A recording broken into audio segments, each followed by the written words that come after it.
Good afternoon, everyone. Hey, this is Bruce Marshall from Simpler Trading with the nightly market update and video for Wednesday, January the 29th, as we're coming into the final week of January here. It's crazy. It's been a wild month, and a lot of stuff has happened. And we had an exceptionally wild day today. Not quite so much on price, but just all the different things we had.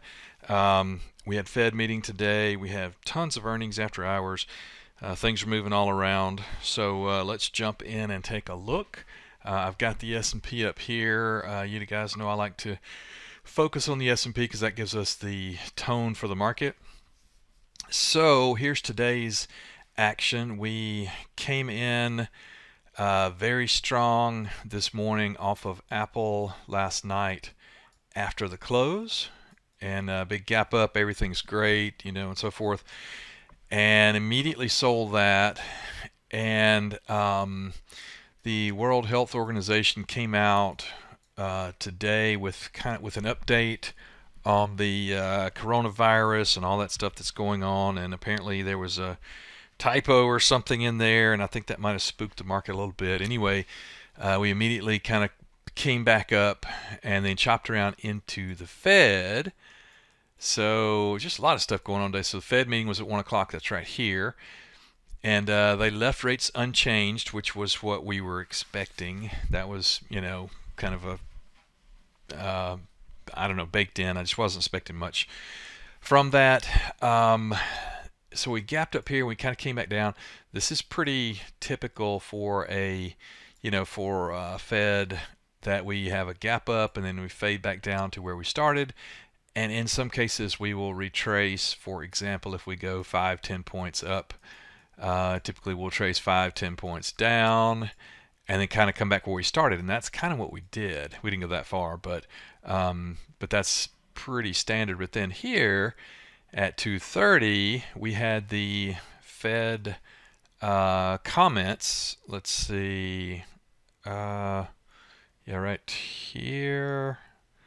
So right here is where the Fed comments started, and I was in the trading room, so I didn't hear this, but apparently the Fed said, Powell said that there's going to be global ripple effects from the coronavirus, and it's hard to tell, where we're going to be, what's going to happen and all that kind of stuff. Spooked the market, in other words.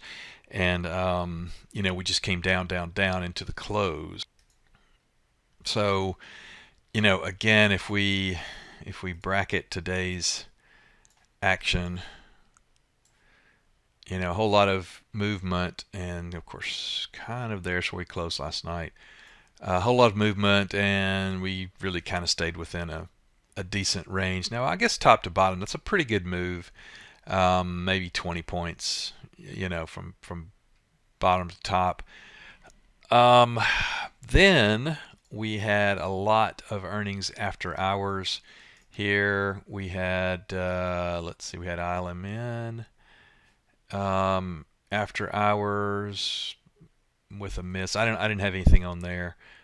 We had Lamb Research with, again, I'm just going through these. I didn't have anything on here either. Big beat. I used to trade LRCX a lot.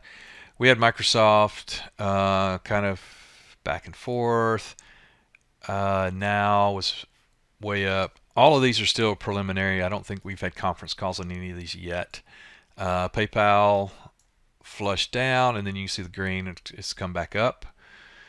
And of course, the bigger one was Tesla. Tractor Supplies in the morning, but Tesla came out, and so far they took out that $600 price target, trading about 625. Again, I don't believe any of these have gotten into the conference calls yet, so these could be dramatically different in the morning, from what it looks like right now. But you get the general idea in most cases, if it's a strong beat or not, or at least a direction, but not always. You can always, or you can't always tell, because sometimes, the conference call will make a stock do a 180. In the main room, I set up a bullish trade on Tesla and a bearish trade on Tesla.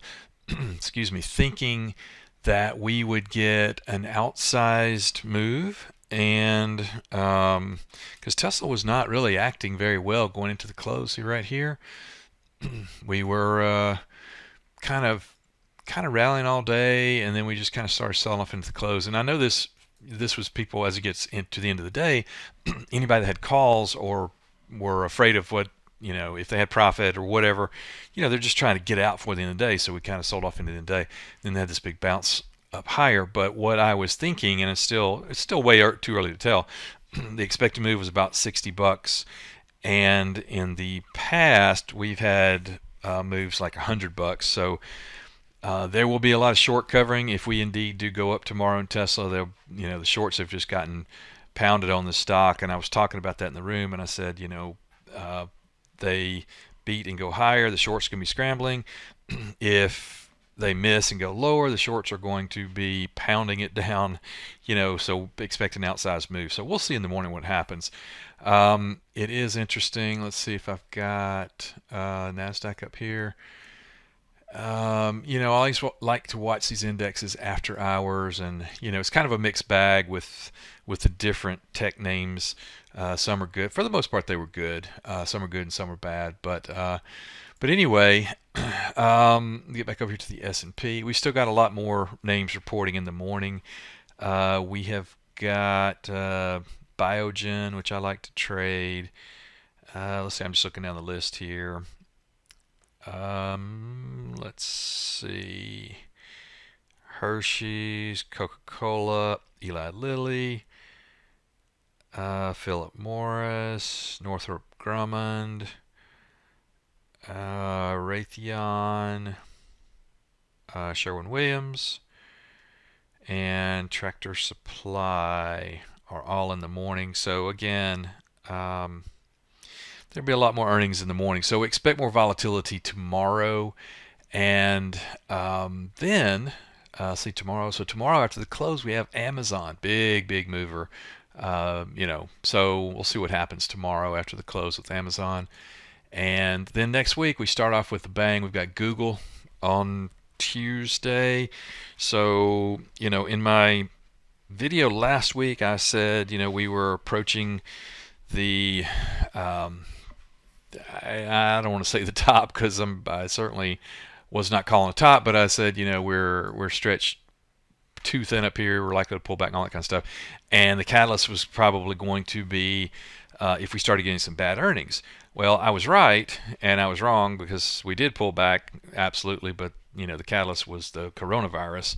And I think the market was kind of looking for a reason to kind of take a breather. So, we again are in limbo as far as which way we would go. I wouldn't come in and aggressively short this thing, but at the same time, people are buying the dip, but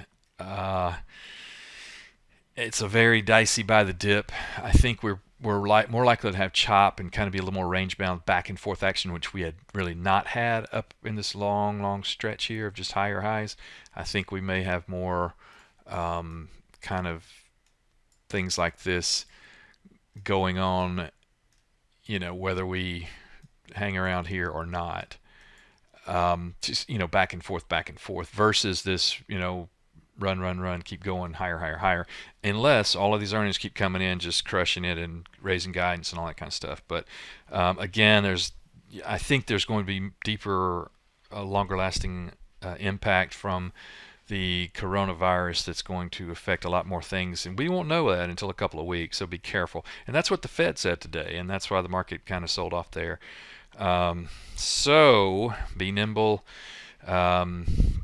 keep cash, take profits when you can get them, and just be on your toes especially in these next couple of weeks, as we've got a lot more earnings coming out. And I'm using the dips and things like that as buying opportunities. So I'm not saying black swan, run to the hills, all that kind of stuff. I'm just saying we expect more volatility going forward. Let me put my thing. We expect more volatility this way than we have had, all this way. So that's what I've got for you guys for tonight. Hope this helps. And if you are in the live trading rooms, I will see you in the main room or the bias room, and we'll see what we can do. Try to get some more trades on. So thanks for the time, and I'll see you guys at the next update. Take care.